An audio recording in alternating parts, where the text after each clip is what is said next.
Good afternoon, Rytis. Good afternoon, Béatrice. It's really nice to have you today to try to tell the story of the 20 last and first years of ecoDa, the European Voice of Directors.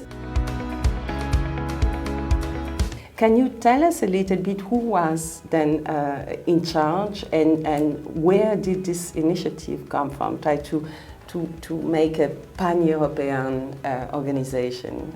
In fact, we have to come back to the action plan in 2003.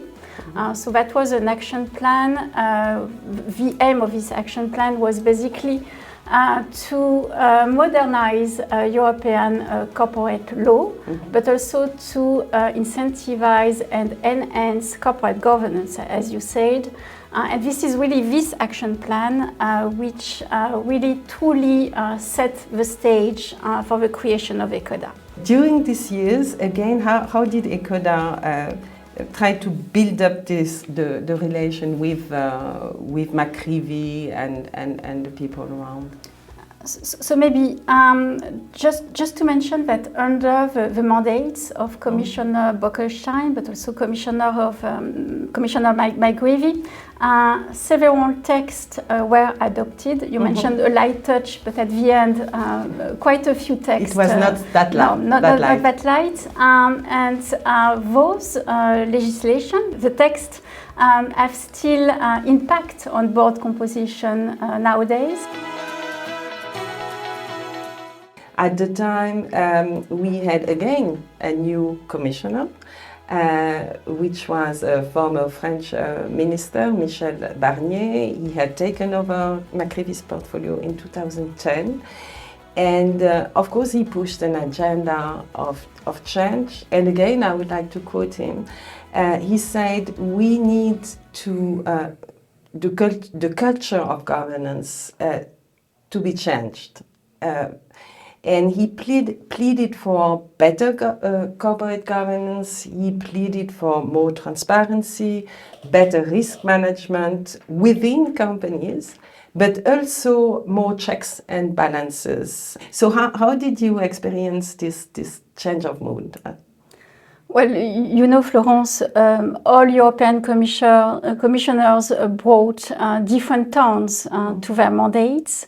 You mentioned earlier the light touch of Commissioner McCreevy, so that was clear. It was no longer the case with Commissioner Barnier, because he really gave a boost to legislation. Following the financial crisis. And his motto, I don't know if you remember, was business as usual is no longer an option.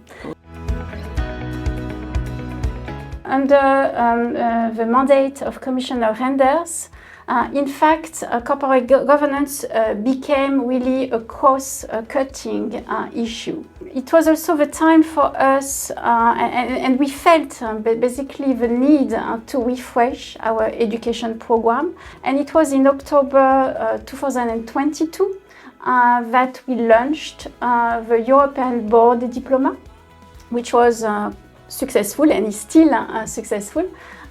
We organize still today 3 editions a year, and we have about 35 participants coming from different member states. Now the focus is on competitiveness, on reducing administrative burden, on simplifying implementation of EU regulation. So do you expect again a change in the coming years? Well, you are completely right. In fact, competitiveness is now the buzzword in Brussels. And the focus on industrial policy and strategic autonomy for the EU is quite new and will have consequences.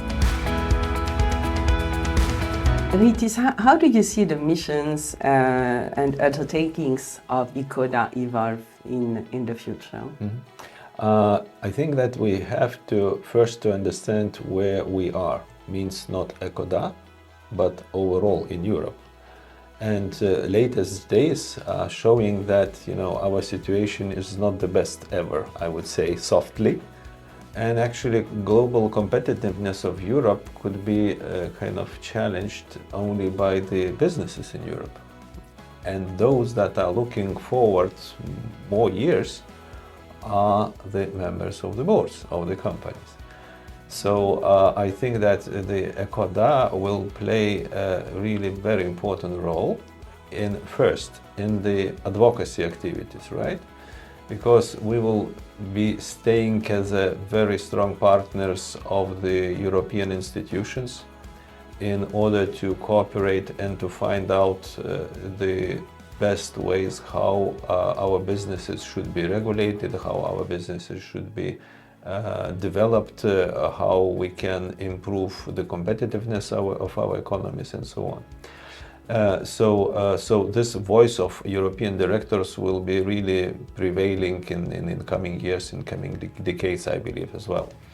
Another topic and activity is also the education, because when you are in uncertain times, and we are, and I'm big believer that we will stay in uncertain times. I do not believe that our waters will become calm for 10 coming years and we will be happy. No, not at all. So it means that you will have to improve your knowledge much faster and kind of update your knowledge much faster.